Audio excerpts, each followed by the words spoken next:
Jean Piaget, 1896–1980. Seymour Papert looks at the work of pioneering Swiss philosopher and psychologist. Jean Piaget spent much of his professional life listening to children, watching children, and poring over reports of researchers around the world who were doing the same. He found, to put it most succinctly, that children don't think like grown-ups. After thousands of interactions with young people, often barely old enough to talk, Piaget began to suspect that behind their cute and seemingly irrational utterances were thought processes that had their own kind of order and their own special logic. Einstein called it a discovery so simple that only a genius could have thought of it. Although not an educational reformer, Piaget championed a way of thinking about children that provided the foundation for today's education reform movements. It was a shift comparable to the way modern anthropology displaced stories of primitive tribes being noble savages and cannibals. One might say that Piaget was the first to take children's thinking seriously. He has been revered by generations of teachers inspired by the belief that children are not empty vessels to be filled with knowledge, as traditional pedagogical theory had it, but active builders of knowledge, little scientists who are constantly creating and testing their own hypotheses about the world. And though he may not be as famous as Sigmund Freud or even B.F. Skinner, his influence on psychology may be longer lasting. In 1920, while doing research in a child psychology laboratory in Paris, Piaget noticed that children of the same age made similar errors on intelligence tests. Fascinated by their reasoning processes, he began to suspect that the key to human knowledge might be discovered by observing how the child's mind develops. On his return to Switzerland, he began watching children play, scrupulously recording their words and actions as their minds raced to find reasons for why things are the way they are. In one of his most famous experiments, Piaget asked children what makes the wind. A typical dialogue would be, Piaget: what makes the wind? Julia: the trees. Piaget: how do you know? I saw them waving their arms. Piaget: how does that make the wind? Julia: waving her hand in front of his face. Like this, only they are bigger and there are lots of trees. Piaget recognized that 5-year-old Julia's beliefs, while not correct by any adult criterion, are not incorrect either.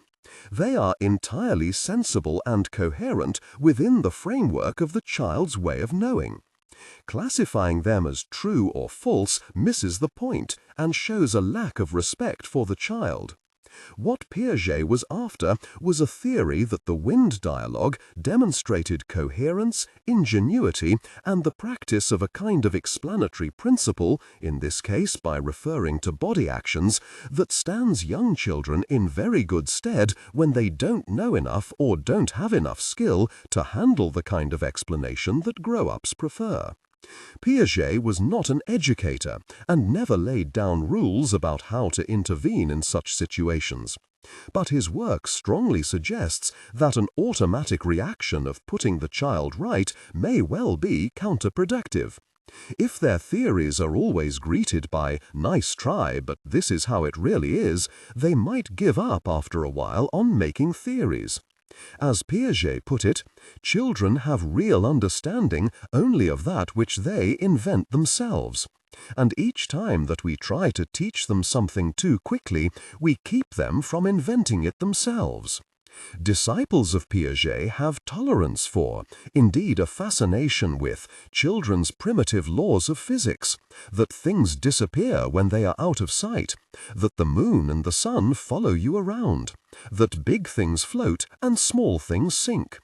Einstein was intrigued by Piaget's finding, especially by the idea that 7-year-olds insist that going faster can take more time, perhaps because this, like Einstein's own theories of relativity, runs so contrary to common sense.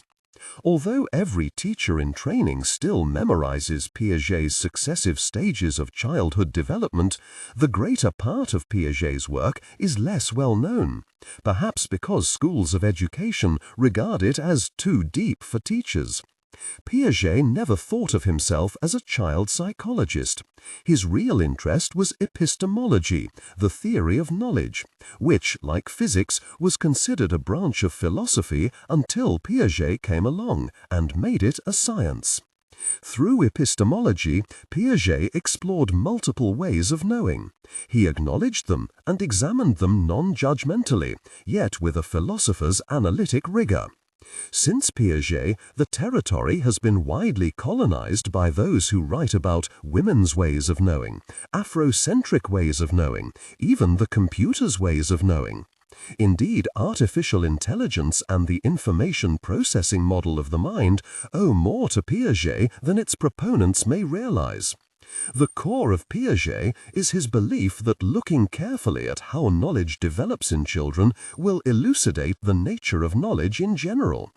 Whether this has in fact led to deeper understanding remains, like everything about Piaget, controversial. In the past decade, Piaget has been vigorously challenged by the current fashion of viewing knowledge as an intrinsic property of the brain. Ingenious experiments have demonstrated that newborn infants already have some of the knowledge that Piaget believed children constructed. But for those, like me, who still see Piaget as the giant in the field of cognitive theory, the difference between what the baby brings and what the adult has is so immense that the new discoveries do not significantly reduce the gap, but only increase the mystery.